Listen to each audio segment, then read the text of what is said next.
Hola, somos nosotras de nuevo, Xenia, la chica rusa que aprendió castellano viendo telenovelas, y su pequeña ayudante Moniquil, Elisa.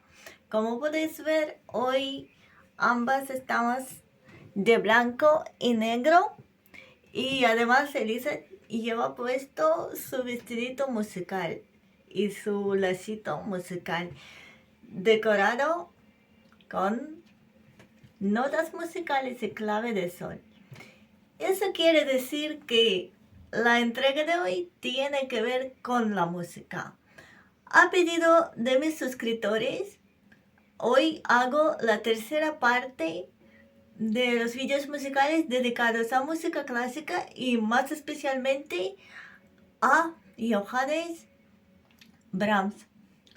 Hace un par de días ya hemos hablado de un triángulo romántico y musical entre Johannes Brahms, Robert Schumann y la esposa de Robert Schumann, Clara Wieck. Y hoy hablaremos más concretamente de uno de los ángulos de ese triángulo, que es Johannes Brahms. Además, hace poco ha sido su aniversario porque Johannes Brahms ha nacido el día 7 de mayo de 1883 en la ciudad alemana de Hamburgo. Y sus padres eran una pareja peculiar porque su padre era un músico, pero un músico que tocaba violín en unos lugares de mala fama, o sea, en tabernas y a veces en prostíbulos. Y su madre era una ama de casa que también se dedicaba a coser ropa para ganar un poco de dinero, porque la verdad es que la familia era pobre, y como el padre de Johannes Brahms era muy aficionado a criar pájaros, más bien palomas, pues gastaba mucho dinero en comprar palomas, y la familia pues pasaba hambre, lo que era muy triste. Y con el tiempo el pequeño Johannes empezó a desarrollar un talento musical, y su padre era su primer, digámoslo así, maestro, porque ha notado que el niño tiene un don para música. Y luego, pues, el joven Johannes empezó a estudiar música de una manera más seria, y encontró un profesor brillante que él le dijo a su padre que el joven tiene talento y hay que desarrollarlo. Y gracias a Dios el padre de Johannes, a duras penas, pero siguió el consejo. Y tras 3 años de haber estudiado con ese profesor, Johannes ya podía componer piezas musicales muy bellas. Y su talento iba creciendo, creciendo y creciendo, hasta que llegó el día cuando el joven Johannes supo que Robert Schumann llegó pues a una ciudad vecina a Hamburgo. Entonces Johannes, que era un joven bastante tímido y además no le gustaba su propia voz, porque a él le gustaría tener un timbre más bajo, pero su voz era más bien de otro timbre que no le gustaba. Entonces eso añadía un matiz más a su timidez. Entonces el joven Johannes Brahms se armó de valor y mandó algunas partituras de sus obras a Schumann, pero lamentablemente la encomienda, el envío, fue devuelto al remitente sin abrir. O sea, Schumann ni siquiera se molestó en abrir lo que le había enviado Brahms. Y eso le puso Brahms pues de mal humor, muy mal humor. Y el pobre pensó que a lo mejor su talento no vale nada porque Schumann ni siquiera miró las partituras. Y gracias a un amigo suyo que era un violinista húngaro que le invitó al mundo de la música gitana, de la música de los gitanos húngaros, pues gracias a ese violinista, Robert decidió volver a probar la suerte y visitar a Robert Schumann. Y cuando él vino a verle ya en su casa, Schumann, vestido con bata y con cara de muy pocos amigos, le recibió de una manera tan huraña que el pobre Brahms se sintió muy mal anímicamente, pero se atrevió a tocar para Schumann y luego Schumann, sin decir palabras, se levantó y se fue, o sea, se fue a otra habitación. Pues a lo mejor Johannes pensó que ya no tiene ningún chance, ninguna posibilidad de gustarle a Schumann musicalmente, pero para su sorpresa, Schumann volvió y estaba ya junto a su esposa Clara y le dijo a Clara: cariño, escucha a ese joven porque ahora mismo vas a escuchar una música tan maravillosa como nunca habías escuchado antes. O sea, en realidad Schumann estaba admirado, estaba impresionado por el talento de Johannes Brahms y luego escribió un artículo en una revista que él mismo publicaba y la verdad es que él mismo era el autor de todos los artículos de esa revista porque era una revista un pelín mitómana porque realmente existía solamente un autor que en realidad era Robert Schumann, pero él inventó varios seudónimos debajo de los cuales escribía. Esos seudónimos pues personificaban personalidades diferentes. Por ejemplo, Florestan, Eusebio, que tenían unos caracteres totalmente opuestos. Bueno, eso es un tema para otro vídeo porque Robert Schumann tenía más de 30 seudónimos diferentes. Pero ahora mismo hablaremos de Johannes Brahms. Pues después de haber publicado un artículo lleno de elogios hacia Johannes Brahms, digamos que Robert Schumann no esperaba que ese artículo tan elevado de tono, tan lleno de comparaciones de lo más hermosos, y iba a impresionar a Johannes Brahms de una manera negativa, porque el pobre pensó que no es digno de todas esas palabras tan bonitas y dejó de tocar y de componer por un tiempo. O sea, le sucedió lo contrario de lo que se esperaba, porque es muy lógico pensar que después de haber leído un artículo lleno de comparaciones de lo más preciosas, vas a sentir una inspiración que no veas, vas a escribir, vas a componer algo divino, pero a Johannes Brahms le sucedió totalmente lo contrario, lo opuesto. Y bueno, es que decidió a esconderse un poco dentro de sí mismo y no tocaba ni componía por un tiempo, pero luego de repente pues volvió a tocar. Y cabe mencionar que en sus años de juventud Johannes Brahms tocaba en cabarets, en prostíbulos y en tabernas, igual que su padre, porque su padre, pues, muy listo que era, pensó que si el niño tiene talento, pero tiene que ganar dinero y a trabajar. Si tocas bien el piano, pues vete a un cabaret y mientras las chicas bailan con los hombres y se divierten de otra manera, que ya sabemos qué manera es, pues tú sigue tocando. Y la verdad es que a Brahms le daba muchísima vergüenza saber que la música que él compone, porque ya en aquel entonces, siendo joven, ya componía, que esa música pues sonaba en unos lugares de tan mala fama.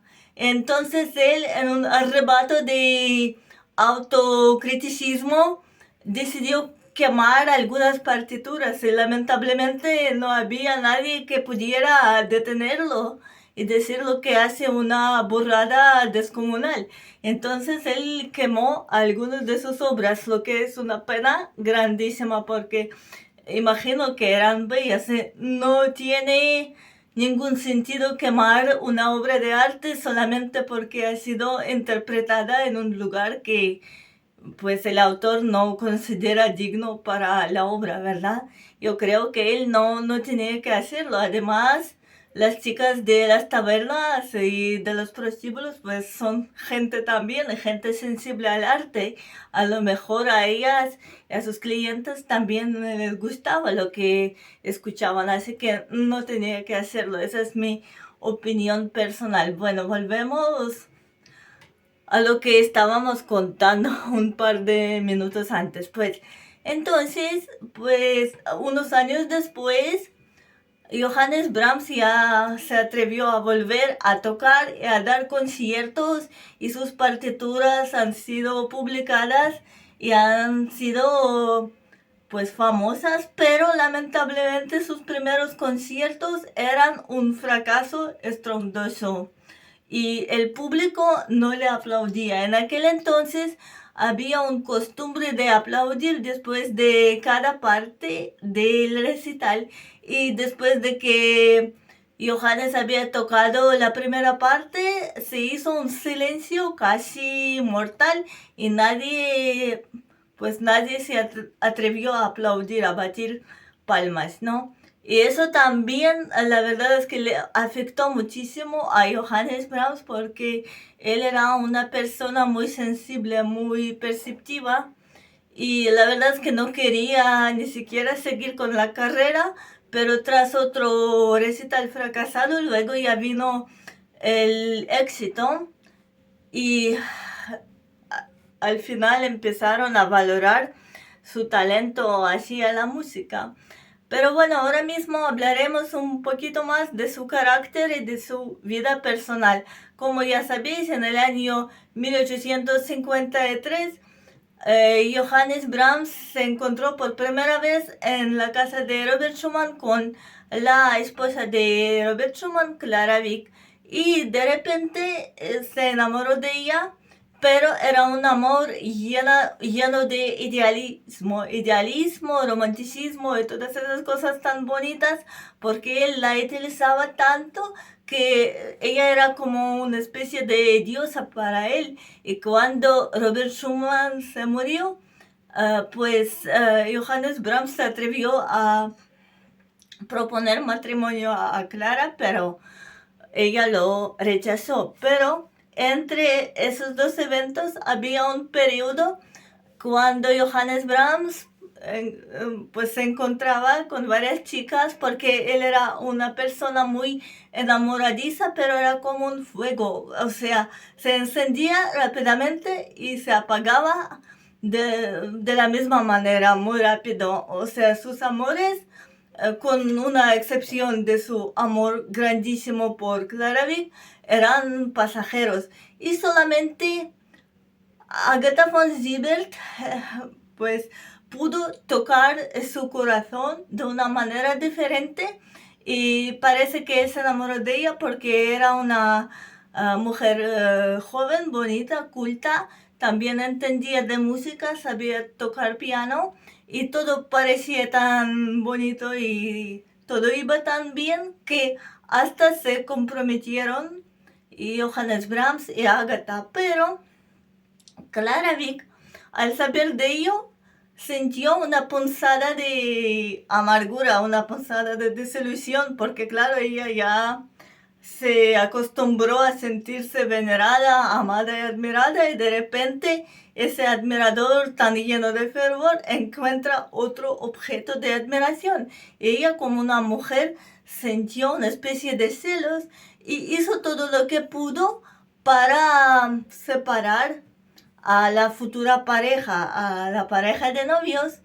Y además el propio Johannes Brahms pues añadió algo a eso, porque en aquel entonces uno de sus recitales pues no tuvo nada de éxito, y como no tuvo éxito, él se puso muy nervioso, no porque no tuvo éxito, sino porque se sintió indigno, se sintió inútil en ese momento, y bajo este calor de emoción, sintiéndose desilusionado, escribió una nota a Agatha diciendo: te amo, tengo que verte, la unión perpetua para toda la vida no es algo para mí. O sea, dijo varias cosas que son muy contradictorias, y la señorita pues entendió que él no quería casarse con ella, que él quiere romper con ella porque lo permanente, el matrimonio, no es para él. Entonces ella decidió a romper el compromiso, y así pues todas esas circunstancias llevaron a que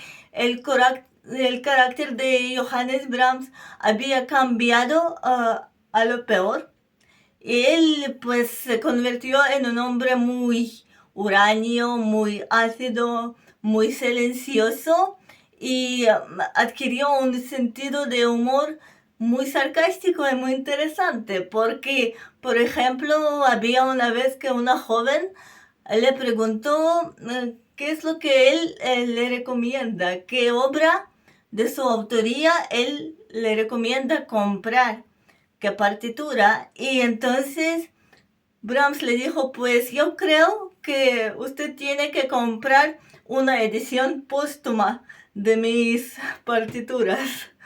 Y había otra vez que uno de sus admiradores, estando en una fiesta, decidió hacer un brindis, y queriendo agradarle a Brahms dijo: y ahora mismo vamos a lanzar nuestras copas al honor del compositor más grande jamás vivido, o sea, el más grande de todos, queriendo decir que este compositor tan grande es el mismo Johannes Brahms. Y Johannes Brahms, ni corto ni perezoso, se levantó y dijo: pues, ala, entonces, alzamos nuestras copas al honor de Mozart.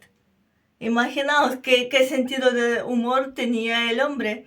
Y bueno, también me gustó mucho la anécdota de sus años ya maduros, cuando él ya estaba enfermo, porque Robert Brahms, o digo Johannes Brahms, se me mezclan Robert Schumann y Johannes Brahms, porque Johannes Brahms murió de cáncer de páncreas, pero antes intentaba pues curarse o mejorar un poco su salud, y estando en un balneario, pues el doctor le preguntó: ¿qué tal le parece pues nuestro balneario? ¿Cómo se siente usted? ¿Qué tal está? Él dijo: muchísimas gracias, doctor, todo está bien.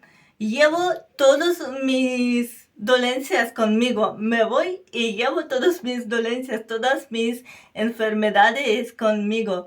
Y había otro caso cuando el médico le dijo que él tiene que cambiar su pues modo de vida, tiene que ponerse a dieta y dejar de comer cosas picantes. Él mismo le dijo: no es posible, doctor, porque Johann Strauss me había invitado a una cena y habrá un pollo apimentado para cenar, entonces no puedo seguir su consejo.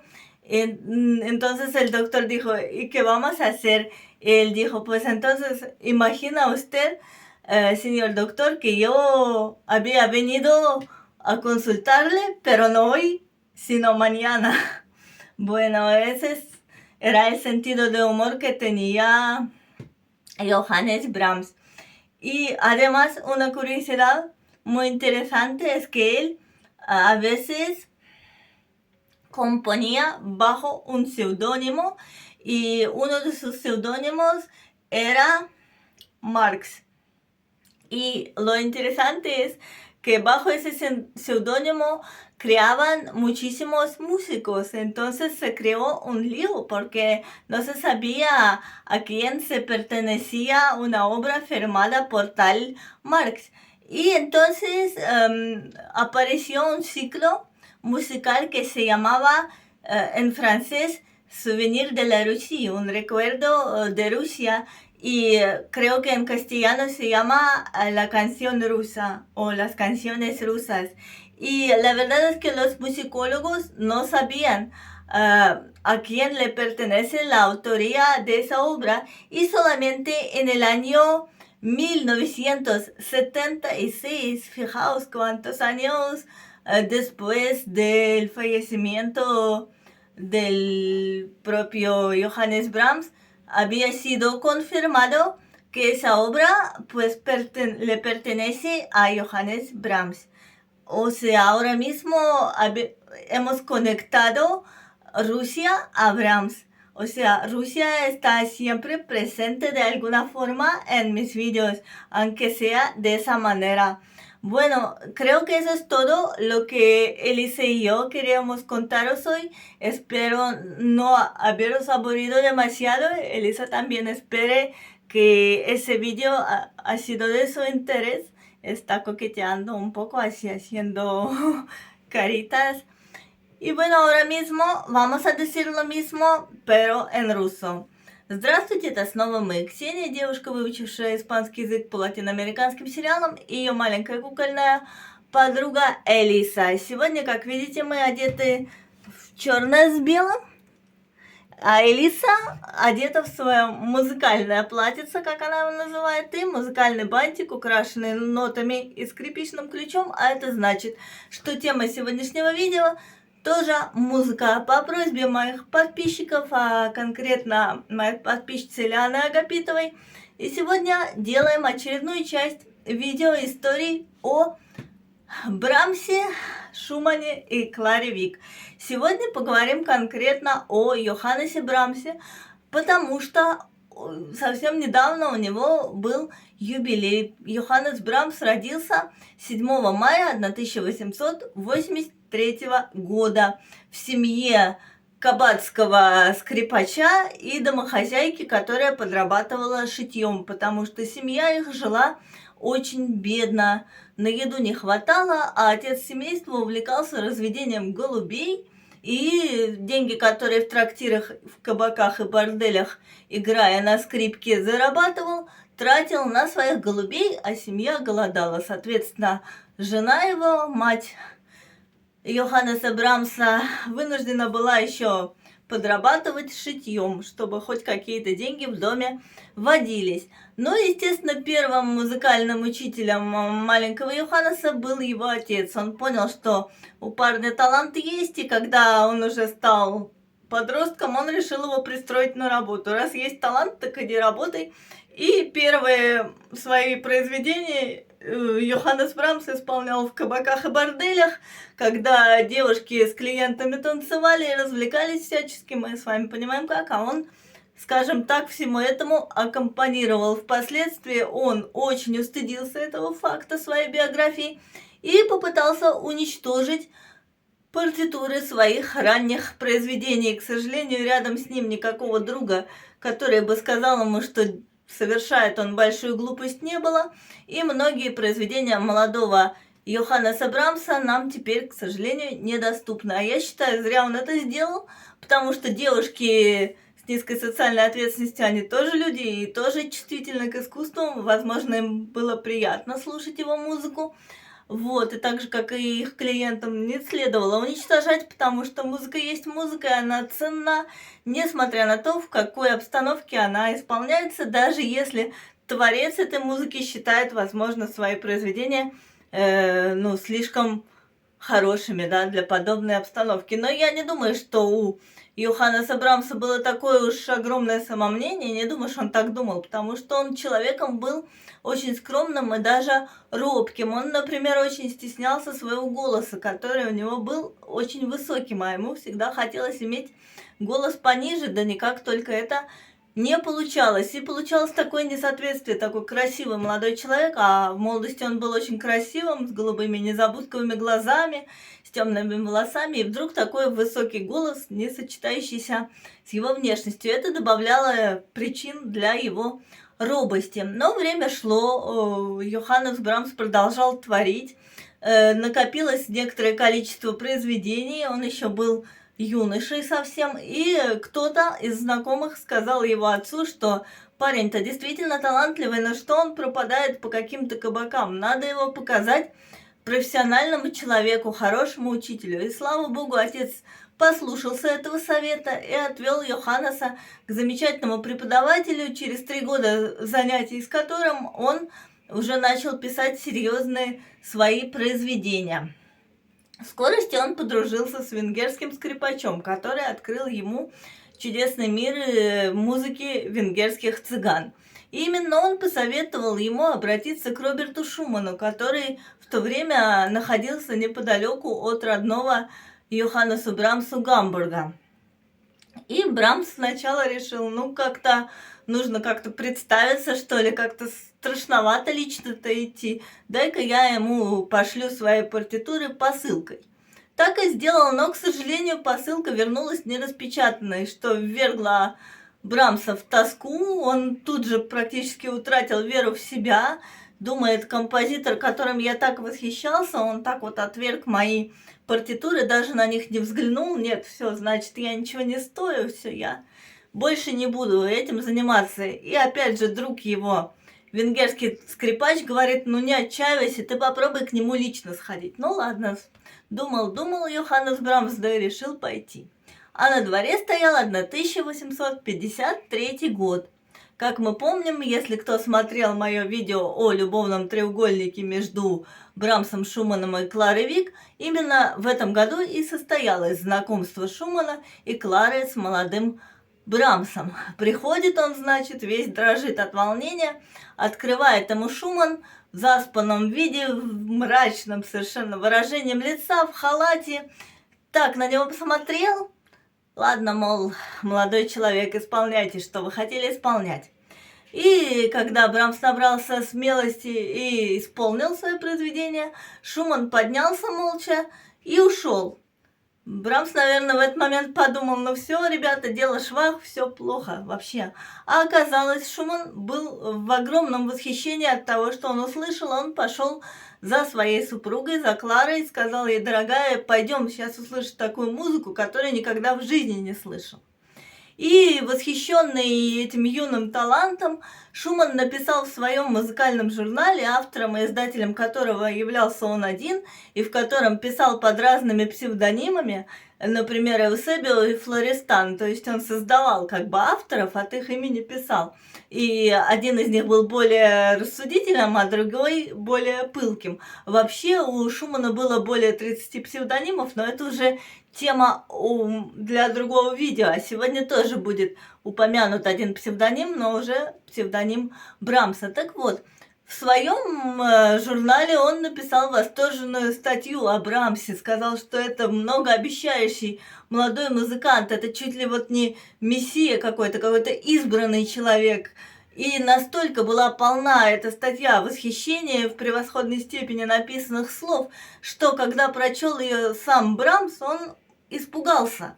Казалось бы, надо бы как-то по-другому отреагировать. Когда тобой так восхищаются, это должно придать сил, креативности, какое-то вдохновение, заряда какого-то такого творческого, чтобы писать, чтобы музыку создавать. Но нет, вот у Брамса все по-другому случилось. Он думает, нет, я недостоин таких прекрасных слов, я недостоин. Я лучше спрячусь как немножко в свой уголок, затихну, не буду я ни выступать, ни писать, ничего не буду. И некоторый период действительно так себя и вел.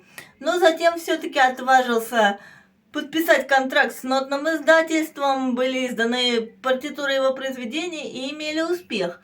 Но когда он решился дать концерты, то концерты его потерпели полное фиаско, был большой провал.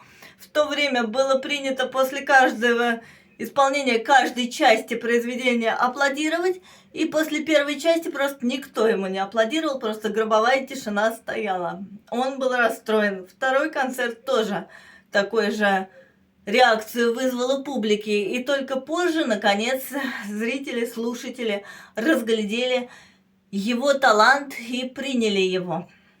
Но, конечно, все вот эти вот пертурбации, происходившие на него, сильно негативно влияли. Да еще он в то время уже успел влюбиться в жену Шумана, в Клару Вик, которая была на 13 лет его старше. И эту полное восхищение любовь, в которой он идеализировал предмет своей страсти, своего восхищения, он пронес через всю жизнь. Но это не мешало ему влюбляться периодически в разных девушек, и он как легко влюблялся, так же легко и остывал, как спичка вспыхивал и гас. И так продолжалось до тех пор, пока он не встретил Агату Зильберт, которая его чем-то пленила. А чем? Наверное, тем, что была девушка интеллигентной, умела исполнять музыку, была вообще культурной, да еще и красивой. И настолько она ему понравилась, что он даже отважился с ней заключить помолвку. Казалось бы, дело все к свадьбе идет, вот-вот его личная жизнь наладится, но тут Клара Вик решила, что что-то не то. Этот ее пылкий поклонник, который ее обожествлял, который говорил, что он хочет изваять золотую статую в ее честь и поставить ее за стеклянную витрину, чтобы ей восхищаться, и вдруг он нашел себе другой объект восхищения. То есть чисто женская ревность сыграла свою роль, и Клара начала интриговать, чтобы как-то эту пару разлучить. И это ей удалось, но тут большой вклад внес и сам Йоханнес Брамс, потому что он после одного из этих своих неудавшихся концертов написал Агате очень противоречивую записку, мол, я тебя люблю, я с тобой встретиться хочу, но вместе нам не быть, потому что серьезные отношения, брак, это, мол, не для меня. Ну и Агата решила, человек жениться на мне не хочет, значит, надо разрывать помолвку. И они расстались. И, к сожалению, Йоханнес больше никогда не женился, а все вот эти любовные приключения наложили тяжелый отпечаток на его характер. Он сделался хмурым, необщительным, молчаливым, резким, саркастичным. Чувство юмора у него, конечно, было весьма своеобразное. Например, одна молодая дама как-то его спросила: скажите, пожалуйста, а какие произведения ваши вы бы порекомендовали мне приобрести? Он сказал: милочка, посмертные, лучше посмертные. Потом однажды он пошел на праздник, где один из его поклонников, желая ему угодить, поднял такой тост. Он сказал: давайте выпьем за величайшего композитора всех времен, имея в виду, конечно, самого Йоханнеса Брамса. А Брамс сказал: отличная мысль, так давайте же выпьем за Амадея Моцарта. Потом уже в зрелом возрасте он болел много, у него проблемы большие были с печенью, и он пытался лечиться, и однажды, находясь в одном санатории, беседовал с врачом, который спрашивал: господин Брамс, как поживаете, как себя чувствуете, как вам наш санаторий? И он говорит: спасибо, господин доктор, все прекрасно, все свои болячки я, уезжая, увожу с собой. Скончался Йоханнес Брамс от рака печени. Вот так, к сожалению, в личной жизни он счастлив не был. Клара так осталась для него идеалом, хотя он предлагал ей замуж выйти за него, она отказалась. С Агатой все дело расстроилось, ну а мелкие быстрые романы, которые как возникали, так и вяли, это вроде как не считается. Конечно, самое главное – это его музыкальное наследие, но, как говорится, жизнь профессиональная без личной жизни быть не может, поэтому я решила вам рассказать о том, о другом. А также есть один замечательный факт. Это то, что Йоханнес Брамс подписывался псевдонимом Маркс. Но дело в том, что под этим псевдонимом многие творили композиторы. И когда появился цикл песен под названием «Воспоминания из России» или «Сувениры из России», есть разные переводы, а по-испански вообще «La canción rusa», то есть русская песня, то подписан он был именно псевдонимом Маркс. И долгое время Музыковеды не знали, кто же скрывается за этим псевдонимом, потому что слишком много было кандидатов. И только в 1976 году, такую кучу лет уже спустя после смерти автора, было выяснено, что за этим псевдонимом скрывался именно Йоханнес Брамс, и сейчас произведение из этого цикла уже исполняется под его именем. Вот такая вот история, которую мы сегодня хотели рассказать вам с Элисой. А сейчас, как всегда, говорим «Hasta luego», «Hasta la próxima».